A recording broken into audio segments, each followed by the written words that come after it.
من آياته أن خلق لكم من أنفسكم أزواجا لتسكنوا إليها وجعل بينكم مودة ورحمة وقال النبي صلى الله عليه وسلم النكاح من سنتي فمن رغب عن سنتي فليس مني أو كما قال عليه الصلاة والسلام صدق الله وصدق رسوله النبي الكريم. علم بزرگ دوستوں، آج اس مبارک تقریب میں میں بھی بہاول نگر سے اور ہمارے دلہا میاں بھائی سلمان صاحب ہمارے دیوینہ دوست صاحبزادے کراچی سے، عبدالرحمان ملتان سے تشریف لائے ہیں. اللہ تعالیٰ نے قرآن مجید میں اس تعلق کو بطور احسان اور نشانی کے بیان کیا ہے.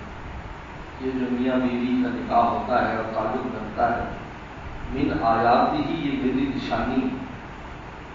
کس طرح نشانی ہے کہ دو اجنبی ہیں، دو خاندان اجنبی ہیں، دو فرد اجنبی ہیں، لیکن نکاح کے جب دو بول بولے جاتے ہیں تو آپس میں ایک دوسرے پر دام چھڑکنے لگتے ہیں. اس لیے قرآن مجید نے کہا کہ ہم نے انسان کو بنایا فَجَعَلَهُ نَسَبًا وَصِهْرًا، ہم نے اس کے نسبی رشتے بھی بنائے اور سسرالی رشتے بھی بنائے.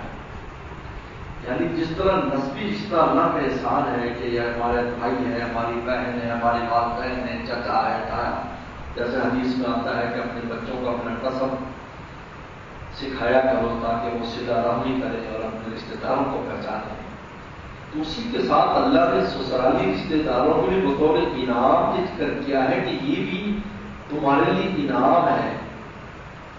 اگر تمہارے خاندان میں 100 افراد ہیں، اب آپ نے کسی خاندان میں شادی کر لی، نکاح کر لیا، آپ کے بچے نے نکاح کر لیا، ان کے اگر 200 افراد ہیں تو اب یہ 300 افراد کا قبیلہ بن جاتا ہے. اور پیغمبر صلی اللہ علیہ وسلم نے اس کو اتنی اہمیت دی. دیکھیں ہم تو کہہ دیتے ہیں کہ یہ بچی کا یعنی نسب جو ہے وہ مرد سے چلتا ہے، وہ کہ بچی کے اس میں حصہ نہیں ہے، لیکن ایسا نہیں ہے. حدیث شریف میں آتا ہے کہ جب انصار کے لوگوں نے مکہ شریف میں بخاری کی حدیث ہے کہ وہاں جمع ہو کر پیغمبر صلی اللہ علیہ وسلم سے گفتگو کرنی چاہیے تو انہوں نے کہا کہ ہم بھی ایک ایسا شخص ہے جو انصاری نہیں ہے، لیکن ہے کسی اور قبیلے کا، لیکن ہماری بچی کا بچہ ہے، یعنی ہمارا بھانجا لگتا ہے. تو یہ حدیث شریف کے الفاظ ہیں بخاری کے، ابن اخت القوم منہم، فرمایا کہ بھانجا بھی اسی قبیلے میں سے شمار کیا جائے گا جس قبیلے کو اس کے ماموں اور اس کے نان کے. یہ ضروری ہے بات کرو کہ وہ نام کو بھی پورا ہے، ابنوں کو زیادہ داروں سے بھی شامل کرو، وہ بھی آ کر بیٹھے انصاریوں کے ساتھ. یہ غیر نہیں ہے. آپ اس سے اندازہ کیجیے تعلق کیسا ہے. اس لیے پیغمبر صلی اللہ علیہ وسلم نے نکاح سنتی کہہ کر ایک فطری تقاضا ہے، کھانا ہمارا فطری تقاضا ہے، پینا فطری تقاضا ہے، سونا جاگنا ہمارا فطری تقاضا ہے، سانس لینا فطری تقاضا ہے. یہ فطری تقاضا ہے. اس فطری عمل سے تمام جاندار گزرتے ہیں، ان کی نسل سے پھلتی پھولتی ہے. لیکن رسول اللہ صلی اللہ علیہ وسلم نے اس فطری تقاضے کو سنتی کہہ کر عبادت قرار دے دیا. ماشاء اللہ جی، یہ عبادت ہے، جس کو عام فطری تقاضا مت سمجھیں، یہ عبادت ہے.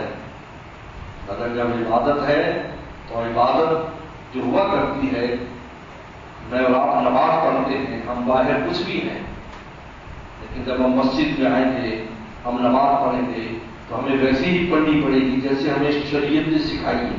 ہم اپنی مرضی بھی کر سکتے، باہر کر سکتے ہیں.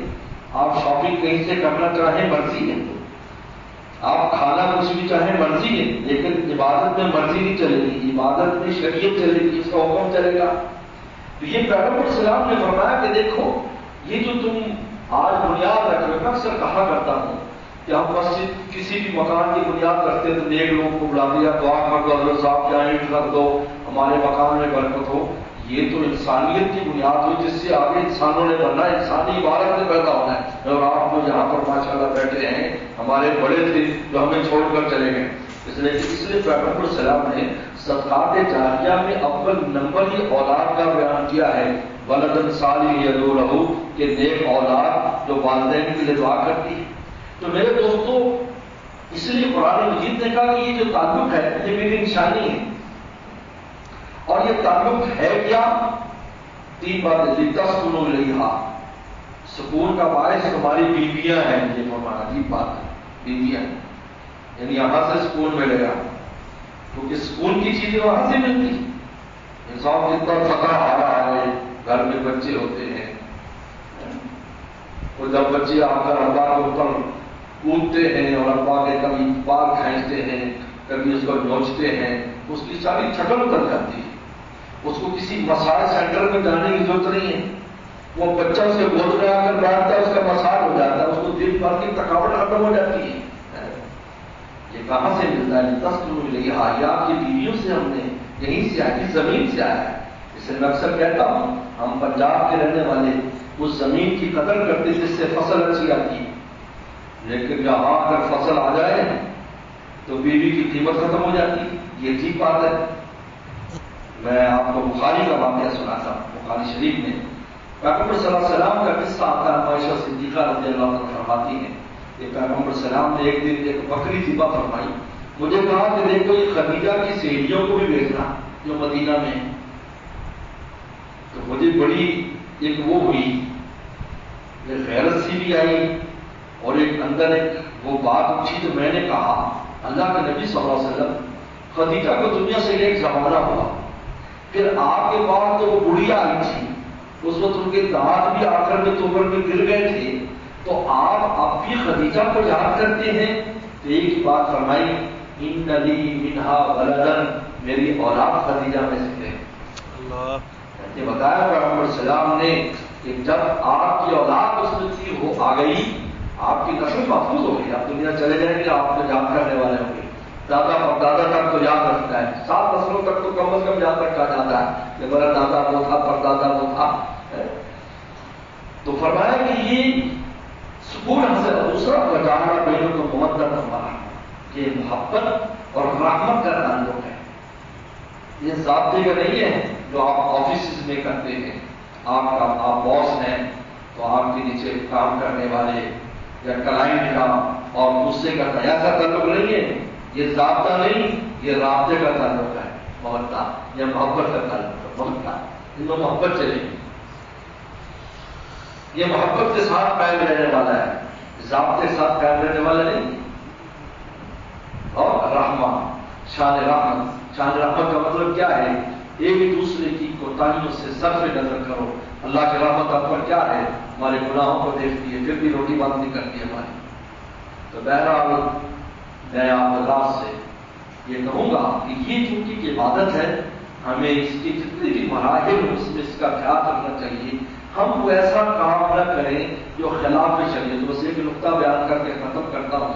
پیغمبر صلی اللہ علیہ وسلم نے نکاح کے موقع پر 3 آیات تلاوت کی ہیں، اور تینوں کا مضمون تقوی سے شروع ہوتا ہے۔ یا ایھا الناس اتقوا، یا ایھا الذین آمنوا اتقوا اللہ، یا ایھا الذین آمنوا اتقوا اللہ۔ تقوی کا معنی ہے گناہ سے بچو۔ پیغمبر صلی اللہ علیہ وسلم نے 3 آیات تلاوت کی، تینوں کا مضمون ہے کہ گناہ سے بچو۔ اور رسول اللہ صلی اللہ علیہ وسلم یہ بتانا چاہتے ہیں اس خوشی کے موقع پر اپنی مرضی نہ چلانا، کوئی ایسا کام نہ کرنا کہ یہ جو بنیاد آج انسانوں کی محبت کی ڈالی جا رہی ہے اس میں خدا کا فضل شامل حال نہ ہو۔ اگر وہی شامل حال نہ ہوا تو پھر کیا ہوگا بھائی؟ پھر میں تقوا اللہ، تقوا پیدا کریں، کوئی ایسا کام کرنے کا جو خلاف شریعت۔ صلی اللہ علیہ وسلم توفیق عطا فرمائے۔